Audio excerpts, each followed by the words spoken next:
तुम्हारे घर का खाना बेस्ट है। जब किधर है तुम्हारी नई बहू?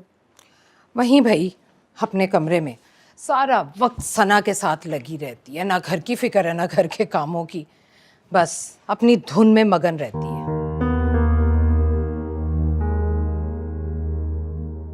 सच बोलूं, मुझे अब यहाँ आने से डर लगता है। क्यों भाई, तुम क्यों डरने लगी?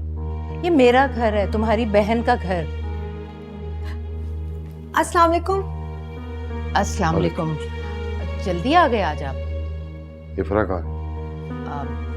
अपने कमरे में होगी। बुलाओ उसे।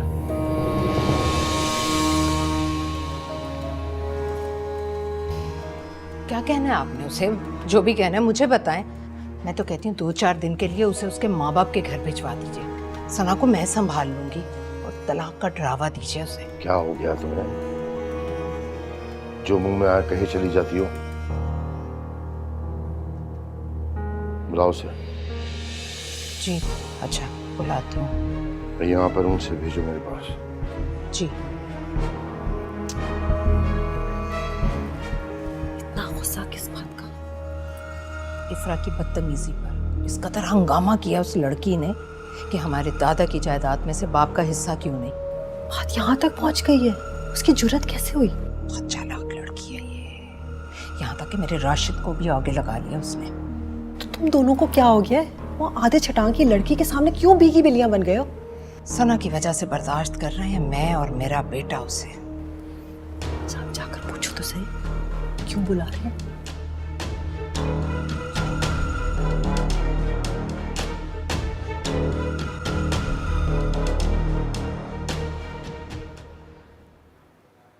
ताया बुआ, आपने बुलाया?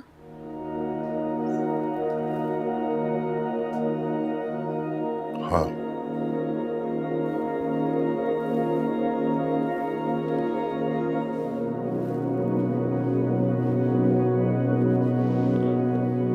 लो ये फाइल फैयाज को पहुंचा दो। मैंने फैक्ट्री, जमीन, आबाई घर सब कुछ उसके नाम कर दिया।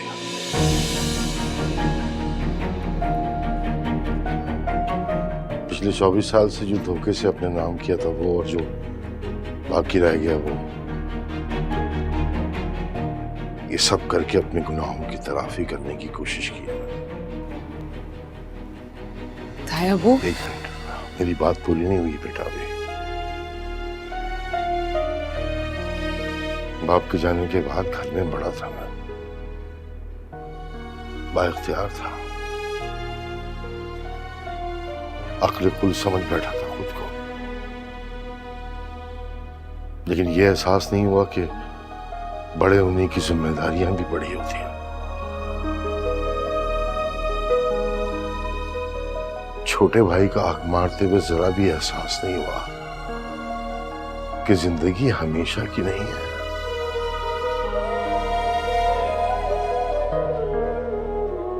मरना भी होता है, मरने के बाद जवाब भी देना पड़ता है। मौत को इतने करीब से देखा तो पता चला कि मौत तो हर वक्त हमारे ताक़ुब में रहती है। बस उसी ने ये फैसला कर लिया कि सब हिसाब किताब सही करना होगा, ताकि आखिरत में भी हिसाब देने में आसानी हो। जाओ बेटा, इससे पहले कि वो अपनी दुकान ना बेच दे, जाओ। जी।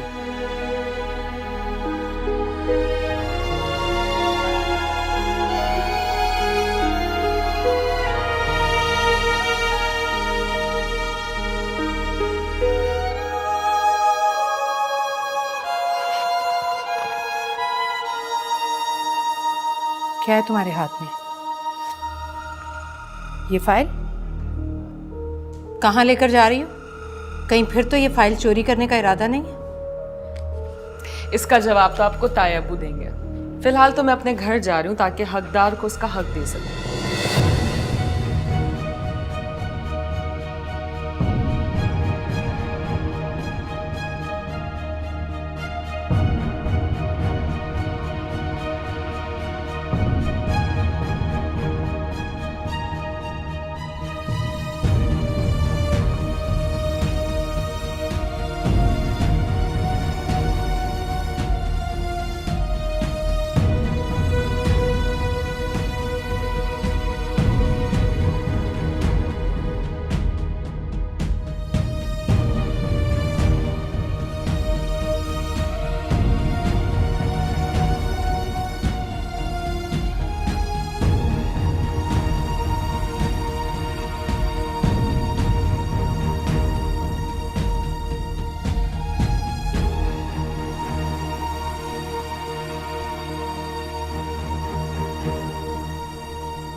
तुमने फिर कोई बात की भाईजान से? मैंने कुछ नहीं कहा अबू।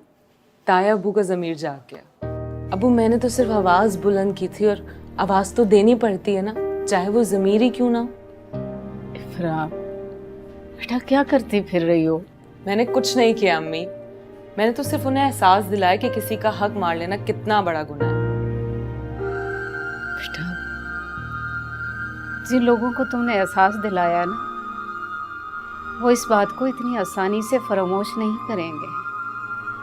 ख़ास तौर पर तुम्हारी ताई नरगिस, वो मुश्किल बढ़ाएगी तुम्हारे लिए। मैं सबको संभाल लूंगी। अब्बू, आप साद भाई से बात करें कि उस वकील से राब्ता करें जिसे सारे मामलात देखने। हाँ हाँ ठीक है। ठीक है ना अम्मी? अम्मी खुश हो? अब तो आप साहिब जायदाद हो गए। अब्बू ताया अब्बू से ज्यादा अमीर हो गए।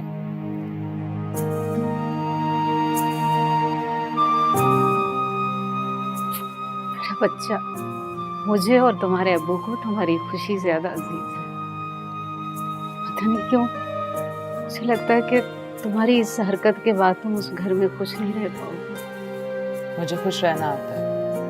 अब कोई मुझे ना खुश करे इतनी किसी में हिम्मत नहीं है। अब्बू, अब हम अम्मी का किसी महंगे हॉस्पिटल में इलाज कराएंगे। हाँ इंशाल्लाह। इंशाल्लाह।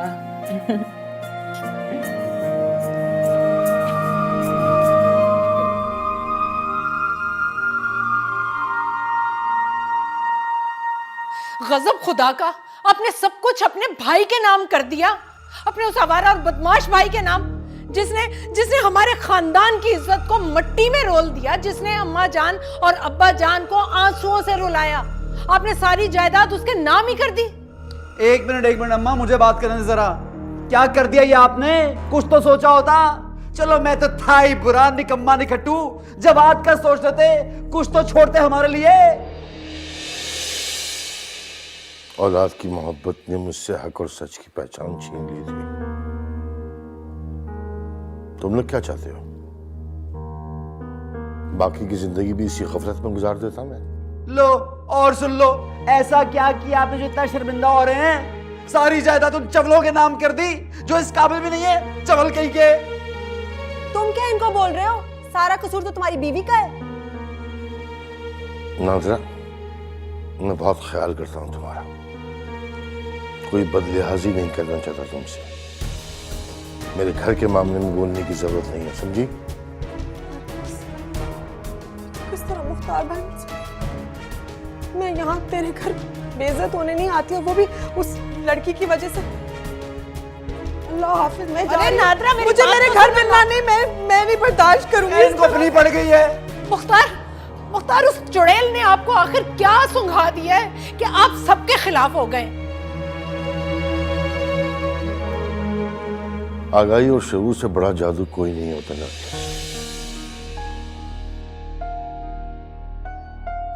मैं भी यही सोचता था कि शायद इसी तरह की जिंदगी है, ऐसा ही सब कुछ होता है, लेकिन नहीं, असल जिंदगी तो अभी आनी है, जहां चाहकर भी हम अनजान नहीं बन सकते। हमारा नामा या माल हमारे सामने खोल कर रख दिया जाएगा, तो क्या करेंगे हम? लो, तुम्हारे बाप का दिमाग तो हो गया खराब, लेकिन राशिद तुम अपनी बेगम का दिमाग दुरुस्त करो, और इतनी आसानी से ये सारी जायदाद मैं हजम नहीं करने दूंगी। हाँ,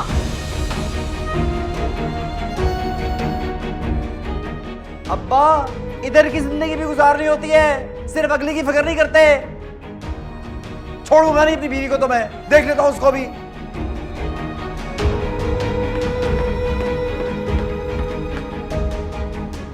हाँ बेटा, गुजारो यहाँ जिंदगी, फिर वहां भी इधर की जिंदगी की उम्मीद रखना। सना सो गई? अब्बू के पास है।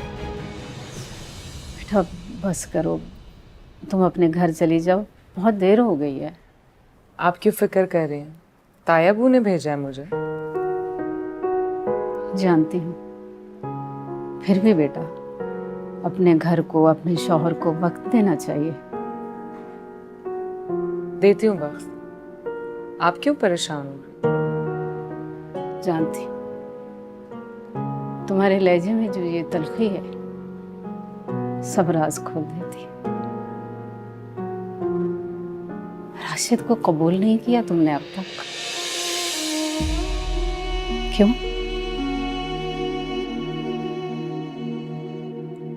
कोई वजह ही नहीं है। मैं बताऊं, दिल खाली हो तब मैं तने की जगह बनती, मगर तुम्हारे दिल में तो अब भी जवाब। ऐसी कोई बात नहीं है। जवाद को तो दिल से निकाल के फेंक दिया मैंने काफी अरसा हो गया।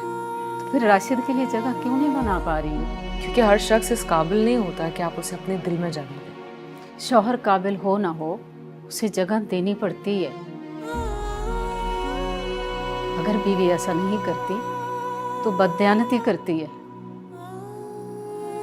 अम्मी आप जानती हैं, ये शादी मैंने सिर्फ सना के लिए की है, शौहर बीवी ऐसे किसी रिश्ते को निभाने के लिए नहीं। तो फिर इसमें बदनीयती कैसी? फिर आप बेटा, जब रिश्ता बन जाता है तो वो वफादारी का असूल पर ही निभाया जाता है। सना के लिए ही सही, राशिद शौहर है तुम्हारा, तुम्हें उसकी अब इज्जत करना होगी। वो एक कदम बढ़ाए, तुम्हें 2 कदम आगे बढ़ना होगा। अम्मी आप समरा नहीं रही बेटा, हमारी सारी खुशियां तुमसे वाबस्ता हैं।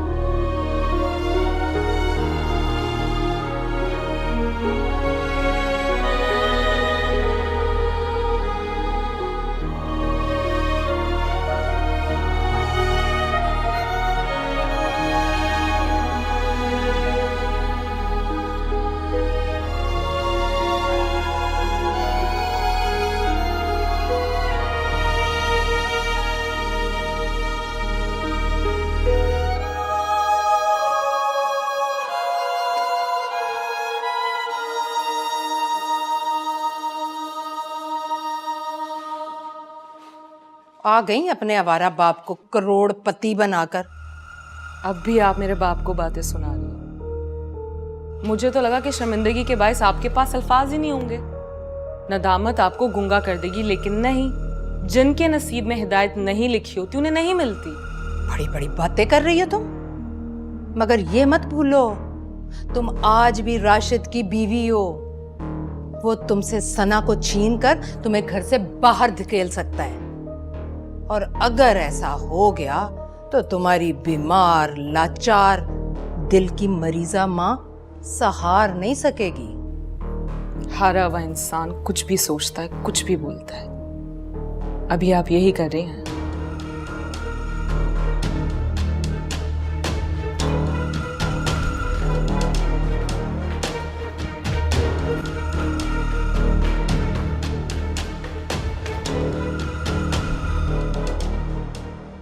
चली गई इफ्रा? वो तो रुकना चाह रही थी, मैंने उसे भेज दिया। मैं कभी सोच भी नहीं सकता था कि इतने सब कुछ से नवाज देगा अल्लाह। गलत आजमाइश होती है फैज़। जानता हूँ,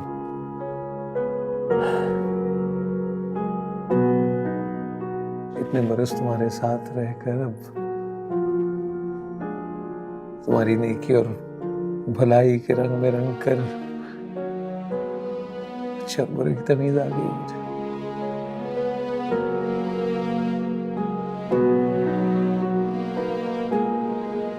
क्या करेंगे इतनी दौलत का? सबसे पहले तुम्हारा इलाज, फिर अच्छा सा घर, और फिर कारोबार सेट करूंगा। एक हिस्सा फलाही काम के लिए भी निकालिएगा, जैसे कि स्कूल, कोई डिस्पेंसरी, ताकि हमारे जाने के बाद सदका जारी रहे। सही कह रही हो तुम।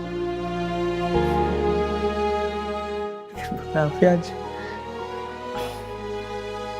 इतने सालों के बाद बेटे की कमी सी महसूस हो रही है। कि बेटा होता तो ये सारे मामला देखता, कारोबार संभालता। तो आप कर लें दूसरी शादी। मर्दों का क्या है, वो कौन से बूढ़े हो जाते हैं।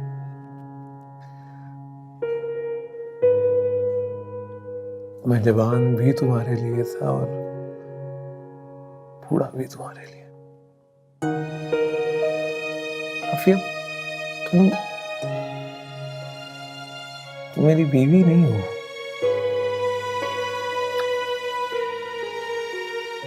मोहब्बत हो मेरी। मोहब्बत एक बार की जाती है, बार बार नहीं की जाती।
क्या बात है राशिद, बड़ा परेशान लग रहा है तू।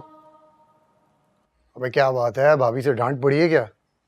क्या बात कर रहा है, राशिद जन्मुरीद नहीं है। क्यों राशिद?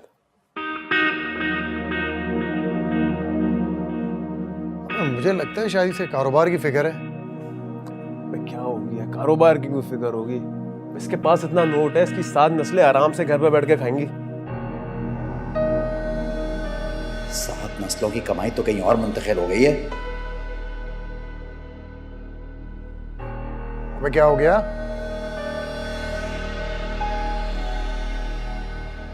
हालात अच्छे नहीं। अब्बा ने कोई इन्वेस्टमेंट की थी, फ्रॉड हो गया। तो यार कारोबार में ये सब तो होता ही है, नफा होता है तो नुकसान भी होता है।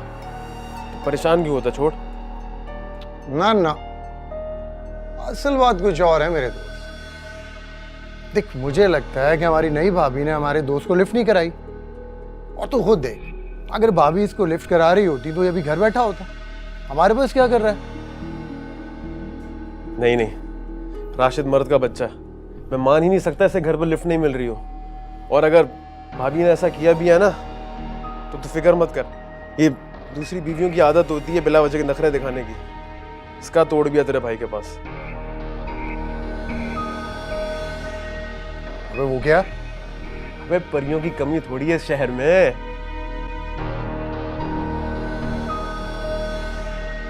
चल हमारे साथ।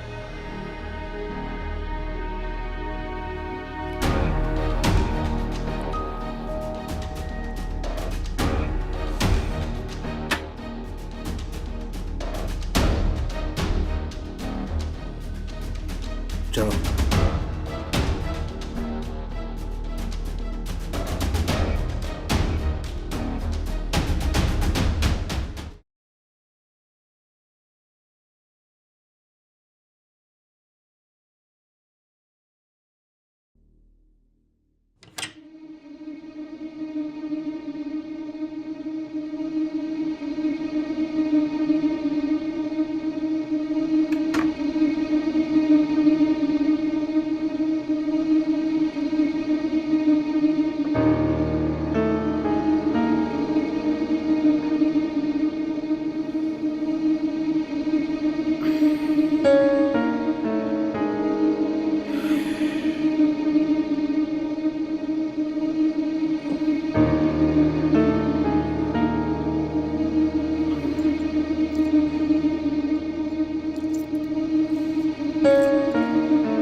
कुछ होश है?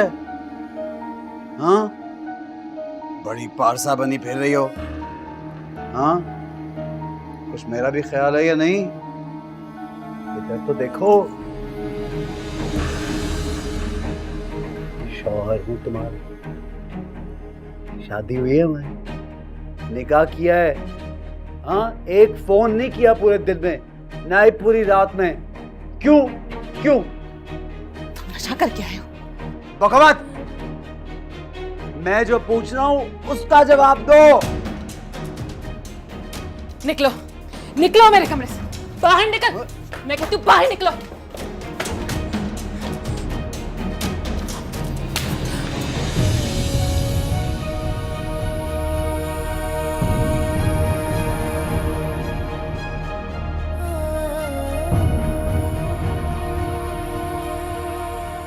मुझ पे हाथ उठाया? हाँ, उठाया। पहले उठाना चाहिए था। तुम जैसी जो लड़कियां हैं ना, उनको उनकी औकात याद दिलाने के लिए उन पे हाथ उठाना पड़ता है। पहले उठाना चाहिए था मुझे। ये आई मुझे निकालने वाली।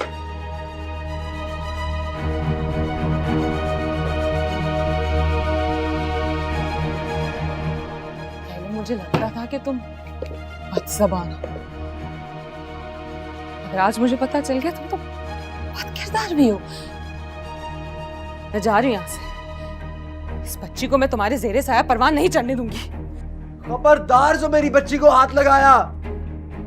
ये बच्ची मेरी है, मेरे पास रहेगी। मैं इसका बाप हूं। बाप कहलाने के लायक हो तुम? एक नंबर के शराबी और आवारा इंसान हो तुम। ये मेरी बहन की बेटी है, उसकी निशानी अब मेरी बेटी है। नहीं रहने दूंगी मैं इसे। छोड़ो, छोड़। तुमने जाना है तो तुम जाओ भी यहां से। ये कहीं नहीं जाएगी, कहीं नहीं जाएगी ये। तुम ना मुझे रोक सकते हो, ना इस बच्ची को मुझसे जुदा कर सकते हो। जो अपनी बीवी पे हाथ उठा रहा है, कल को अपनी बेटी पे भी हाथ उठा सकता है। तुम जैसे मर्दों को तो खुदा को बेटी देनी ही नहीं चाहिए। रहमतें बदबख्त आदमियों के कब्जे में नहीं होती। छोड़ो उसको। हटो।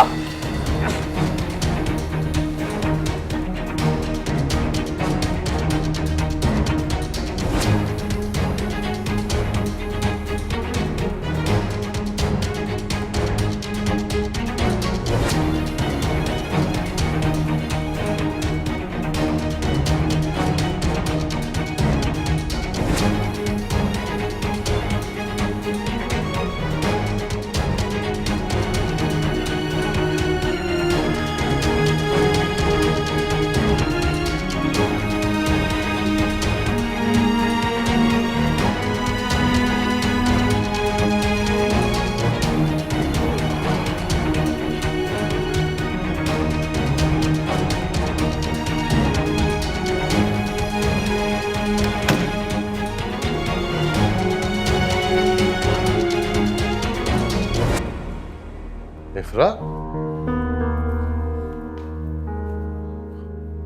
कहा क्या ये सब, क्या क्या हुआ? जाकर आप कमरे में अपने बेटे से पूछें, जिसे ना सिर्फ हाथ उठाना आता है बल्कि नशा करना भी आता है। आप बाप हैं, अपने बेटे के गुनाह गलती सब बर्दाश्त कर सकते हैं, लेकिन मैं नहीं करूंगी, और ना ही मैं इस बच्ची को ऐसे बाप के जेरे साया परवान चढ़ने दूंगी। आप और ताई अम्मी तो मेरे बाप को बड़ी बातें सुनाते हैं, उनकी आवारगी की, नालायकियों की कहानियां, लेकिन मेरा बाप जैसा भी है उसने अपनी औलाद की बहुत अच्छी तरबियत की है। कम से कम मेरे माँ बाप को अपनी औलाद की तरफ से कोई तकलीफ नहीं होगी।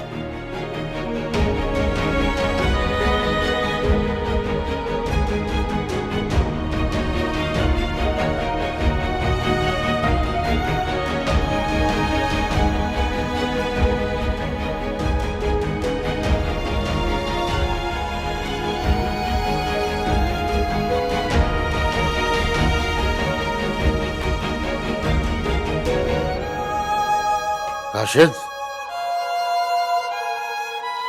राशिद उठो। क्या हो गया? सोने दे, इस घर में कोई सोने नहीं देता।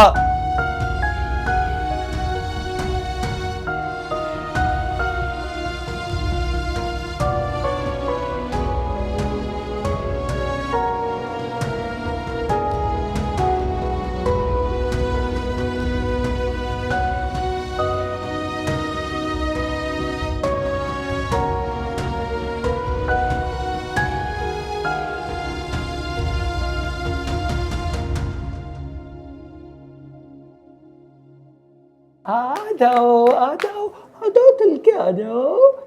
आराम से आराम से आराम से आराम से आराम से। नहीं रोना नहीं, रोना नहीं, आराम से चल के आ जाओ। अबू नाश्ता बना दूं आपके लिए? वॉकर लाया था मैं, सिखाना रहा था उसको, चल सीख जाएगी। नहीं नहीं, अरे तुम बैठो बैठो, सीख जाएगी। आप बैठो जी, बैठो बैठो।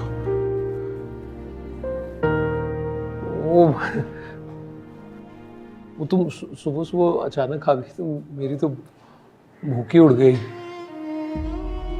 और तुम्हारी माँ जागेगी, तुम्हें देखेगी तो परेशान होगी।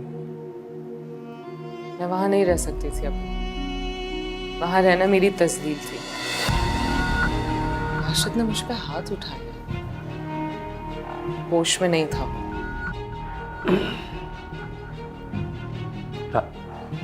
राशिद ने मारा है, यानी अब उसकी इतनी हिम्मत हो गई कि मेरी बेटी पे हाथ उठाया उसने। होश में नहीं था वो।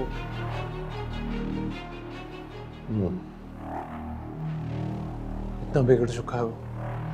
ठीक है, मैं भाईजान से शिकायत करूँ कि वो आए और आकर माफी मांगे कि आइंदा ऐसा ना हो।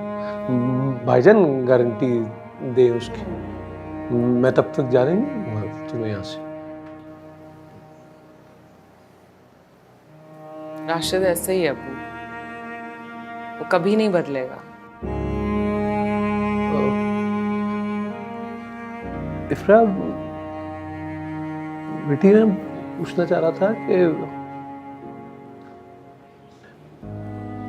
तुमने राशिद को बदलने की कोशिश की? जवाब नहीं दे रही हो? कोई खास कोशिश तो मैंने भी नहीं की है, क्योंकि मैं जानती हूँ ना वो है ही ऐसा। देखो, इंसान कोई मशीन की तरह थोड़ी होता कि एक ही तर्ज पे चलता रहे। अल्लाह ने तब्दील होने की सलाहियत रखी है उसमें, बस थोड़ी सी मोहब्बत, तवज्जो और चाहत जो है वो बिगड़े से बिगड़े इंसान को भी यकसर बदल देती। तुम अपने बाप को देखो, मुझे देखो, तुम्हारी माँ की मोहब्बत, चाहत और तवज्जो ने बदल दिया मुझे। नहीं नहीं, लेकिन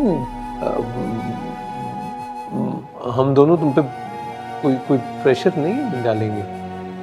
जैसे तुम्हें ठीक लगे कर ले। हंस रही है ना, सीख जाएगी। चल रहा आहिस्ता आहिस्ता।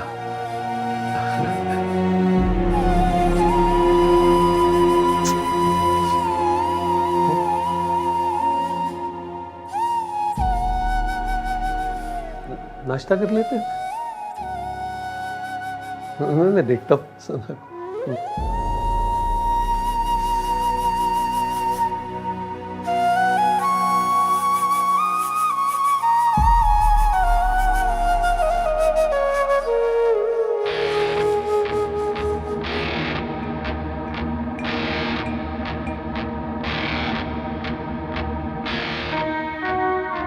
कोई एहसास, कोई गैरत तुम्हारे अंदर है बाकी? ये सब कुछ बेच खाया, नशा किया, बीवी को मारा। क्या करता? इतनी बदतमीजी जो कर रही थी मेरे साथ।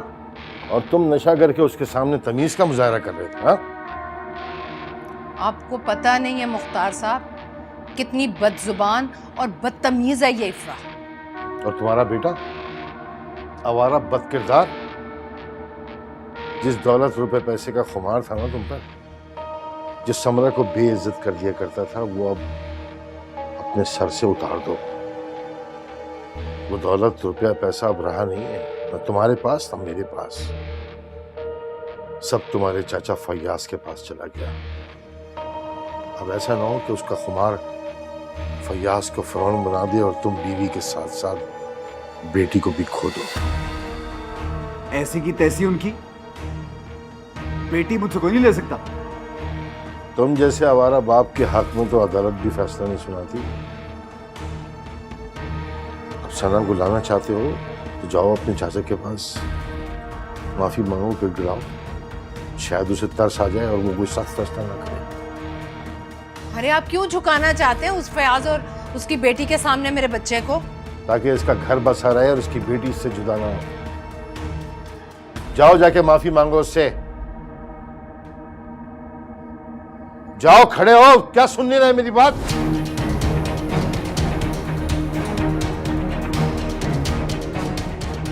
जा रहा हूं।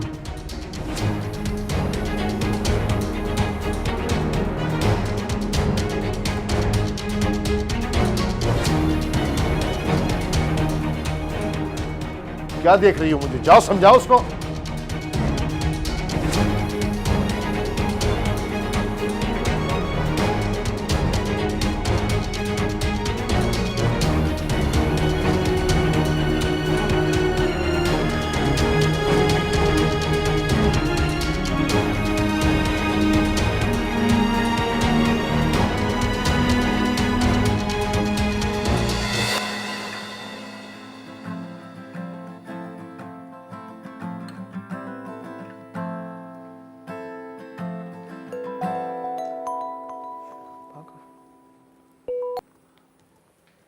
हेलो, अस्सलाम वालेकुम अब्बा। कैसे हो बेटा? मैं ठीक हूँ, आप सुनाएं। ठीक हूं मैं भी। तुमसे बात करने को दिल चाह रहा था। तुम्हारे सिवा कोई है ही नहीं जिससे दिल की बात कर सकूं।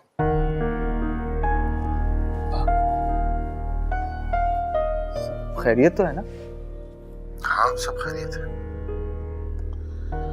इफ्रा के आने के बाद तो समझो जिंदगी बदल गई है। पता नहीं मैं अब तक कितना गलत करता रहा। कदम कदम पे अपने लिए बद्दुआएं, आहें जमा करता रहा। इफ्रा ने मेरी आंखें खोल दी, वरना मैं तो अब तक किसी के हक पर गासिब बना बैठा था। मेरे भाई का हक जो मैं आज तक खाता रहा हूं और उसे खबर भी नहीं होती थी।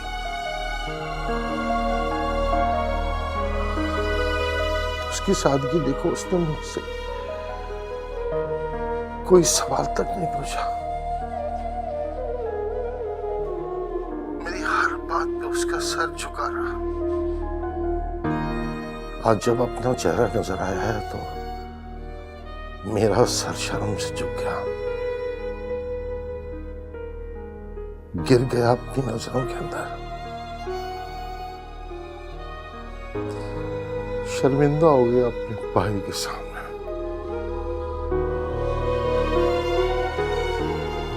तो इफ्रा ने आके मेरी आंखें खोली है। वो न जाने कब तक किस दलदल में पड़ा रहता और मुझे हिदायत की रोशनी नहीं मिलती। हीरा है इफ्रा, हीरा, लेकिन बेटा राशिद को उसकी कदर नहीं है। और राशिद भाई का अभी भी रवैया नहीं बदला उसके साथ। काश जिंदगी के इतने बड़े सानिया से कुछ सबक सीख लेता वो। ठीक है अब्बा, अगर आप कहते हैं तो फिर मैं राशिद भाई से बात करता हूँ, उन्हें समझाता हूँ। नहीं नहीं बेटा, तुम बात नहीं करना उससे, वरना उसे लगेगा कि मैंने तुमसे शिकायत की। अब्बा लेकिन आप तो राशिद भाई को समझाएं ना प्लीज, कि जो समरा बाजी के साथ उन्होंने जुल्म किया वो आप ये इफ्रा के साथ नहीं कर सकते। उन्हें ये समझना चाहिए कि इफ्रा ने कितनी बड़ी कुर्बानी दी है इस घर के लिए। उसके बावजूद राशिद भाई को इफ्रा की कदर होनी चाहिए। यही समझाता रहता हूँ बेटा, यही समझाता रहता हूँ। अल्लाह उसे हिदायत दे। चलो अपना ख्याल रखना बहुत। खुदा हाफिज। हाफिज।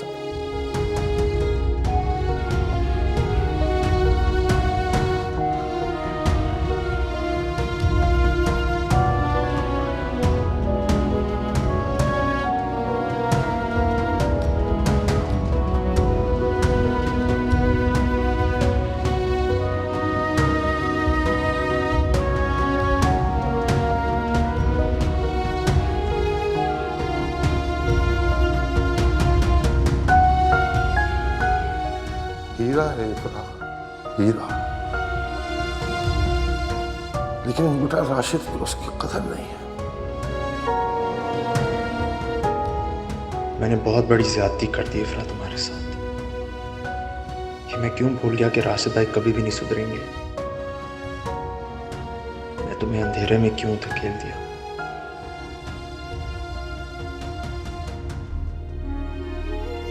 माफ कर देना इफ्रा।